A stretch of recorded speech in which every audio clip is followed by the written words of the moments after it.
మీరు చెప్పినట్టే జరగాలి. మంచిదమ్మా. అలాగే అలాగే కాస్త మీరు సహకరిస్తే తొందరగానే ముగించుకున్న ఈ కార్యక్రమాన్ని. ఎవరు మాట్లాడకండి. మీరు కూడా చాలా మరి ఆసక్తితో వర్షంలో కూడా నిలబడే వాక్యాన్ని వినడానికి వచ్చారు. మంచిది, ఓకేనండి, మంచిది. ప్రార్థన చేసుకున్నాము. ప్రేమ నమ్మకము కలిగిన మా ప్రియ పరలోకపు తండ్రి, మీ అనాదికాల సంకల్పంనైనా స్త్రీ పురుషులకు నాయన వివాహం జరగాలన్నది ఆ క్రమంలోని ఆదాము అవ్వలు మొదలుకొని నేటి దినమునైన ఈ రోజునైనా మరి ఎంగేజ్మెంట్ ద్వారా తండ్రి, అలాగే వివాహం ద్వారా ఒక్కటి కాబోతున్న తండ్రి దంపతులు శ్రీకృష్ణను మంగాలు జ్ఞాపకం చేసుకోనండి. మరి నిలువు తండ్రి జతపరచబడాలని మీ సంకల్పం తండ్రి. పెద్దలు నిశ్చయించిన దాని మేరకు తండ్రి దినమునైనా మరి ఎంగేజ్మెంట్ కార్యక్రమాన్ని జరిగిస్తున్నాం. అందరిని బట్టి కృతజ్ఞతలు. ఇదిగోనైనా వర్షమైనప్పటికీ తండ్రి కార్యక్రమం ద్వారా మీ పిల్లలను దీవించడానికి మిమ్మల్ని అర్థిస్తున్నాం తండ్రి.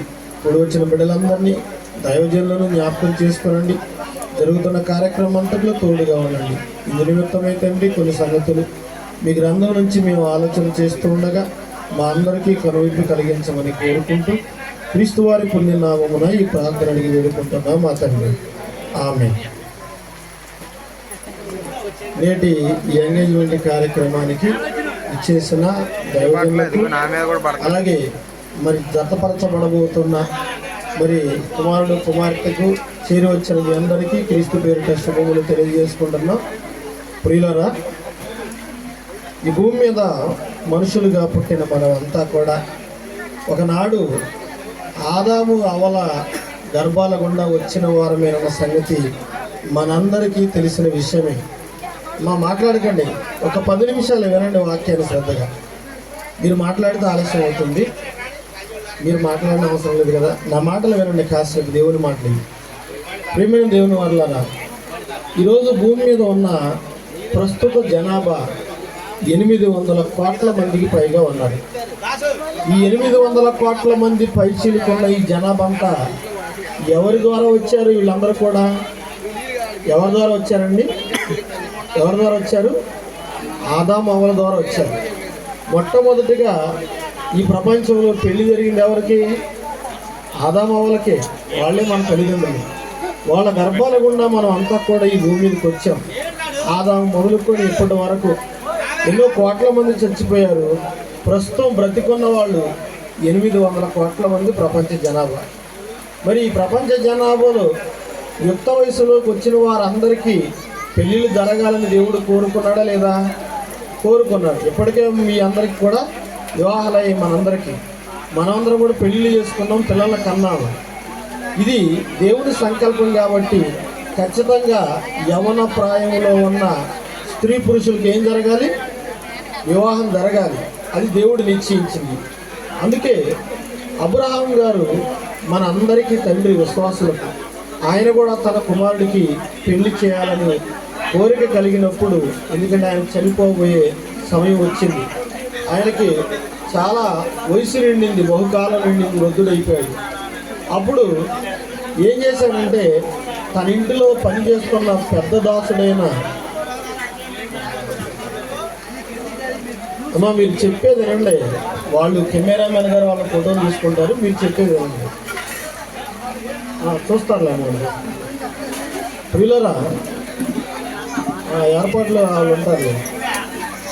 సహజంగా ఇంటిలో ముసలి వాళ్ళు అయిపోయినప్పుడు ఏమనుకుంటారు? పెళ్ళిడికి వచ్చిన పిల్లలు ఉన్నప్పుడు ఏమనుకుంటారండి? ఈ కార్యం కాస్త చూసి నేను కన్ను మూస్తే బాగుంటుందని అనుకుంటారు కదా. అలాగే అబ్రహాం గారు కూడా నేను చచ్చిపోబోతున్నాను, నా కుమారుడికి పెళ్లి చేసి చచ్చిపోవాలనుకున్నాడు. మనం కూడా పెళ్లి వయసు వచ్చినప్పుడు ఏమనుకుంటాం? ఇంట్లో ముసలిలో ఉంటారు. అప్పుడు ఏమనుకుంటారు? మా ముసలిది బకెట్ అనేటట్టుగా ఉంది, మా ముసలోడు చచ్చిపోయేటట్టున్నాడు, కాస్త తొందరగా పెళ్లి చేస్తే బాగుండని చెప్పేసి అనుకుంటారా? అనుకుంటారు. అలాగే అబ్రహాం గారు కూడా తన కుమారుడికి వివాహం చేయాలని నిశ్చయించినప్పుడు తన కుటుంబంలో పెద్ద దాసుడైన, అతని పేరు ఎలియా గారు, అంటే పెద్ద పనివాడు. ఒకప్పుడు జమీందారుల దగ్గర పెద్ద పాలేరని చెప్పేసి పిలిచేవాళ్ళు కదా.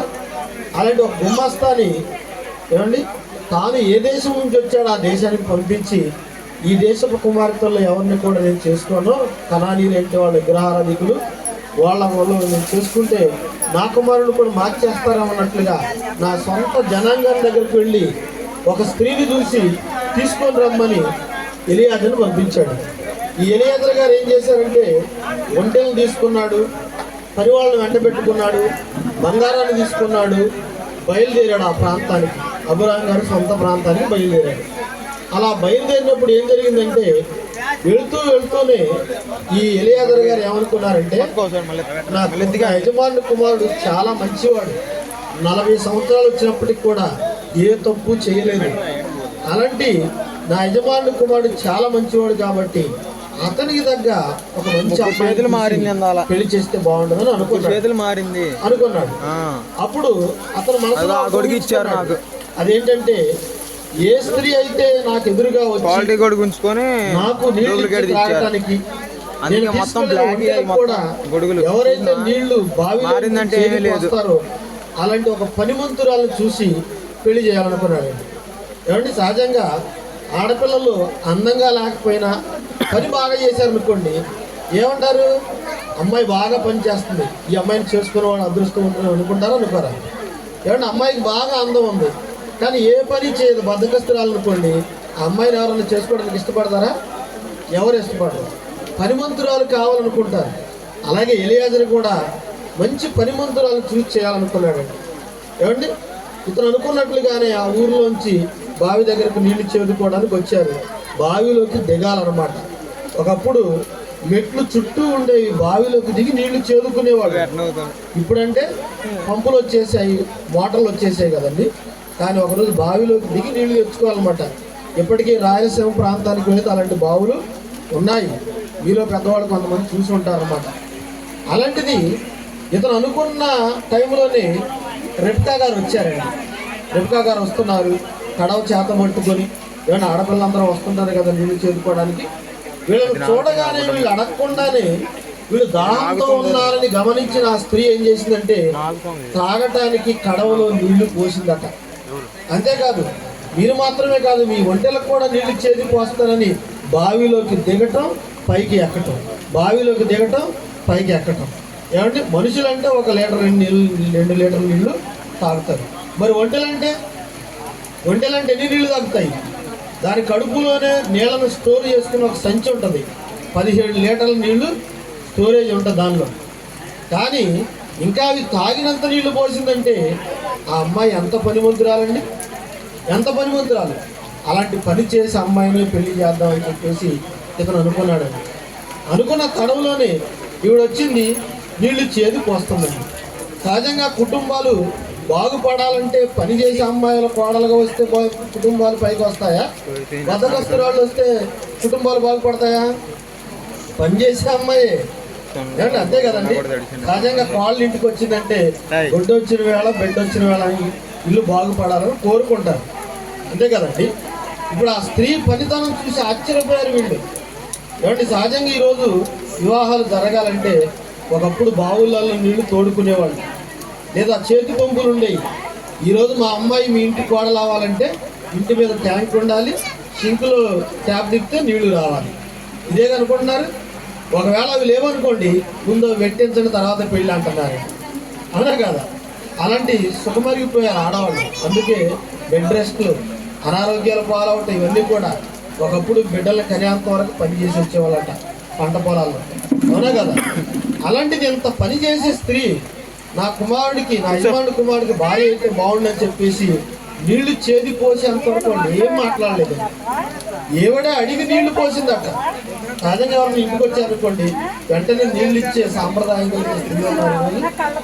ఉన్నారా? ఎందుకు వచ్చాను, ఎవరో నువ్వు అని అడిగేవాళ్ళు ఉన్నారు కదండి.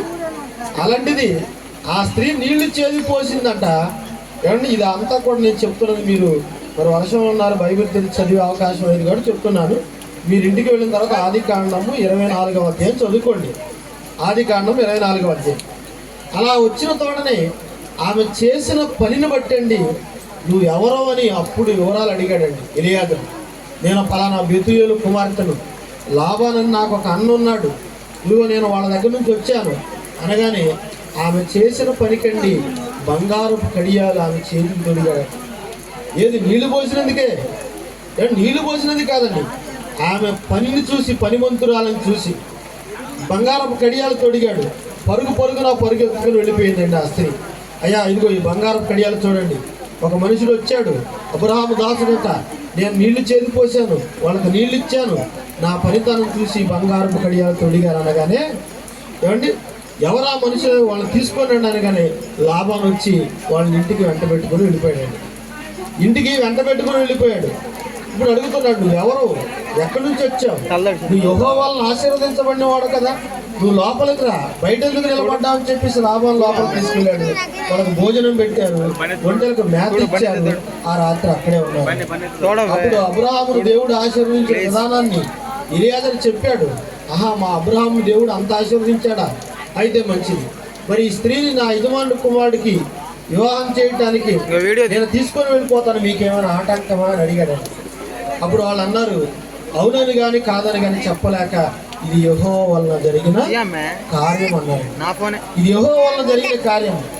ఆ కుమార్తెకి ఇష్టమైతే మీరు తీసుకొని వెళ్ళొచ్చు, కాకపోతే ఒక షరతు, ఒక 10 రోజులు మా దగ్గర ఉంచండి ఈ అమ్మాయి అని చెప్పేసి అన్నారు. ఇదిగో నేను దూరం నుంచి వచ్చాను కదా, మళ్ళా నా యజమానికి బదులు చెప్పాలి కదా, మరి మీరు త్వరగా పంపిస్తే ఈ అమ్మాయిని తీసుకుని వెళ్ళిపోతాం అన్నప్పుడు, అమ్మ వెళతావా అతనితో అన్నప్పుడు అండి అమ్మాయి కూడా ఏమన్నంటే వెళ్తానన్నది. ఎందుకంటే ఆ కుమారుడు మంచివాడు ఇస్సాకు అని చెప్పేసి వెళ్తానన్నప్పుడు ఈమెకు ఒంటి నిండా బంగారం ధరింపజేశాడు. వాళ్ళ అమ్మగారికి బంగారం పెట్టారు, ఈమె సోదరికి బంగారం పెట్టారు. సెలవు తీసుకొని బయలుదేరారు. ఒంటల మీద ఎక్కించారు, పని అమ్మాయిని తీసుకొని వెంట పెట్టుకుని వచ్చారు. ఇక ఆమెలో ఉన్న విధేయత ఒకసారి మనం చూడగలిగితే, చదవగలిగిన వాళ్ళు చదవండి.